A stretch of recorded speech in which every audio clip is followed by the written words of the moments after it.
la ngwa sofa mamalo le tual tamale alo male ngang sa a mol matole la ngwa le fe pelu sumal valu ta mo molto se mareko sa faitoina fa pea na longo atu loa lea o le tala ya tia ile no uma o Kalileia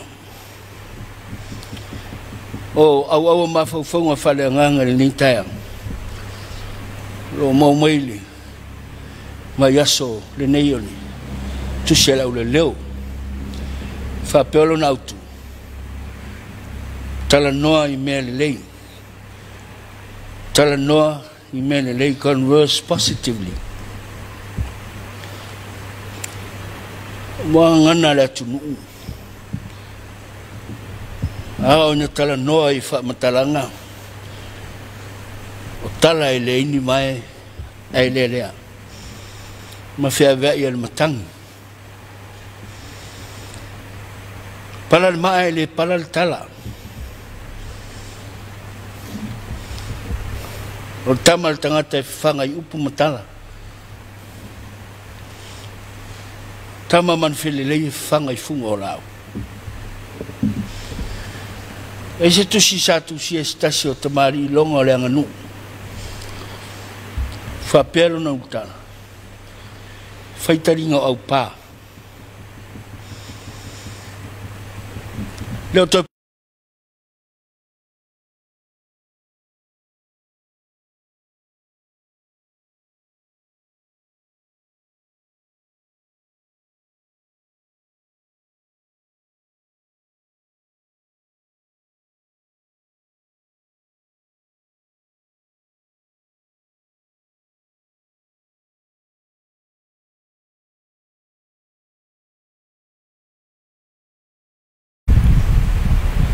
le whamai ua pe si ai le lalolangi atoa. Tala se winga le matautio le nei whamai.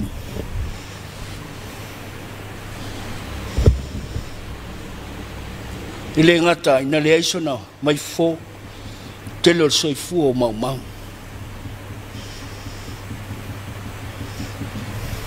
I ei whai matala o le whamai o whai mawhawe vesi tangata.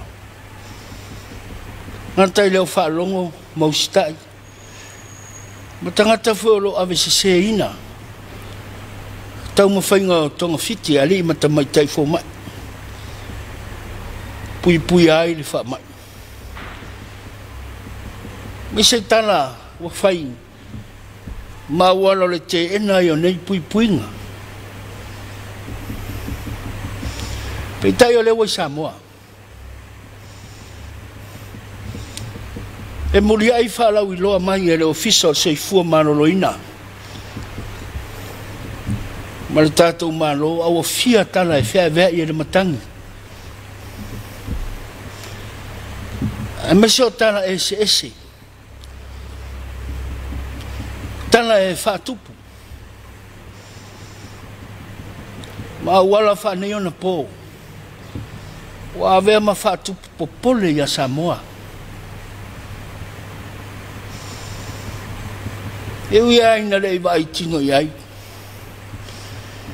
E la tau mau tātou uso wa fia. Ale mau tala ese. Tala wau mai ele tusi lima. Ma le wha sino. I lea ma se tala tau la muai. Se fofo le whawhitau.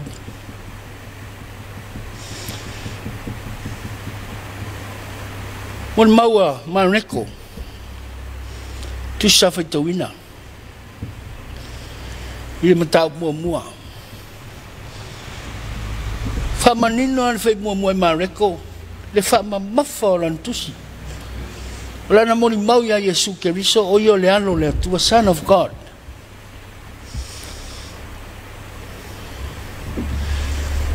a mo nga mareko se Italia fasili tangata lo tu fasili pea tali la mareko Yesu o le alo le tua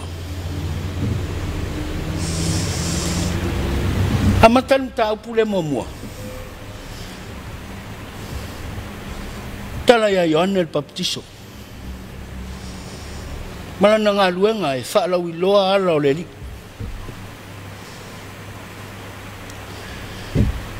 Whaasolo mai ai il baptiseino Yesu. Aina oman baptiso Yesu. Ina mele nganga le mau fase fulua fase fulpo se teste le ti Apollo. Manu malo Yesu. A matala ngā luenga whaola. A matala I Galileia. O ina malau ina iona so. Al pitanu leo ka leo Kapernaumi. Lea I vaianga sa faitauina. E fōringa melo rua I wha malo longa nea. Ale li lan ngā luenga whaola. Lau I leo Kapernaumi ona I lele. A mesa I lele I tono karile. Lele leola.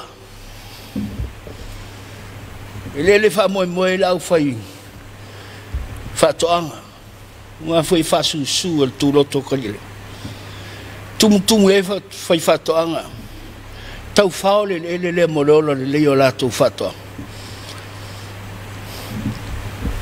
Tu sol mol maula uwhai e mangaria. Ta sila no whanga ro tele na whatino I Yesula ngā luang whaola Galileia la vei mi Kapernaum. Yo ona Yesu I Kapernaumi. O le wha matala ma reko. Tau nu Yesu I Kapernaumi al sapati. Une aso e o ai tangata le nu e tāpua I le tua. Whai ngara nei tāpua I ngā whai mai a o ao. E le whai a onga. Po le a o ao tūra whono le whai ngā tuai. Whalongolongo I tangata I ana o onga. E le mautula se whai a onga o sapati uma. E whalongolango whamatala ino le whai ngā tuai ma le tūra whono. Ia o whenga soloa I le sapati anu walauria lea leftau I ma le fio te Yesu. Ma oi malona manoa se ia o ai. Ma whamatala le tūra whono. Lo ai tangata ia. E tūlanga ese hawa o ngā leli. Na mafua I na tupu whasidi o ai nei tangata. O le ngata ina awa o Yesu le tūra whono au o whatatau leo langa o tangata ma whamatala le winga le tūra whono. Ia lao fōwhongia le na o ngā lea tamai. Ma le poto na whamatala Yesu. Le tusipa ia le whengainga tuai. E o ia le mumo nei tangata matu whesiri-siri. E o fōwhongia o ngā leli. A lolo tolo toi e ma le tangata mai. Tangata whamei wa urutia I te moni. I le isi sem whena wao na malosi. Peita ina whamalo lo Yesu sapati.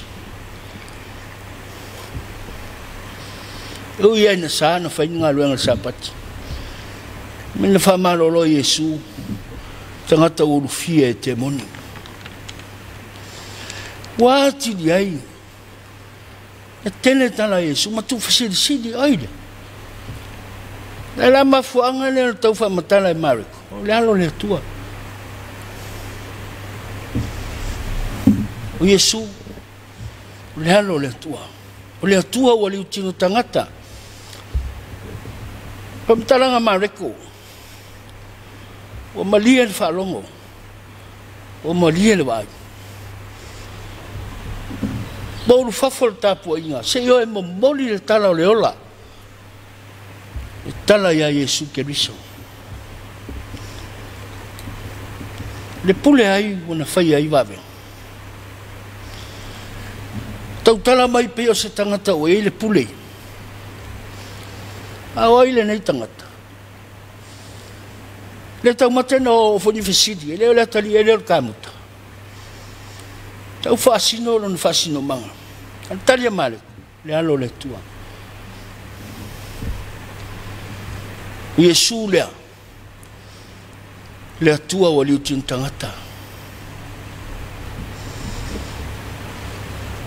ai no malia le whaalongo, tari tonu le waai, o mane tala o le ola.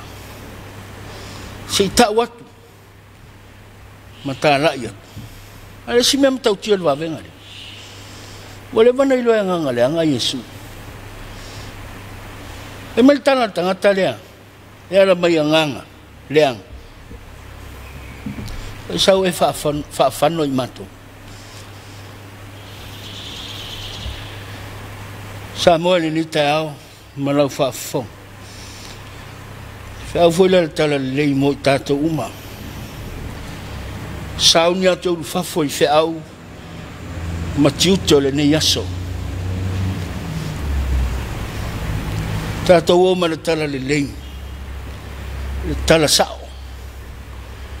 Yesu o le alo le atua. Tala le lei e whai, whaatonu wholau i tātou whaiva. Mana la masinga ese, le nei aso. Se au wha malosi fo i lea. Whea ngai se o tātou o tinu. Mane tau saili au wala e tau fofo ai.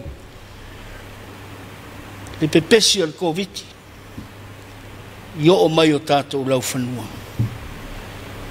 Tātou te whaalonga o tala solo. Ma apo le mautala whea vea. E te toa na tātou wa ai. Ma le tātou mai tau. Malongo maua. Le mori mau mai le soifua malolo ina ma le malo. Tangata wa ave ile ata mai. Mwhai ona tā fia le wha mai. Rapata inga. Whautuanga sao. E pui ai. Si o tātou o tinu. Ile male nei Samoa. O le toi mo mia le nei mai tau. Pui inga lau tele o le wha mai. Le tusi lima. O tātou tala noa. Tala wha se. Tala wha pole ai tangata. Mai se tātou tua ia le leanga ina yuso. Wa afia. Na malanga mai mal wha mai. Ai tātou tala noa i awala le lei.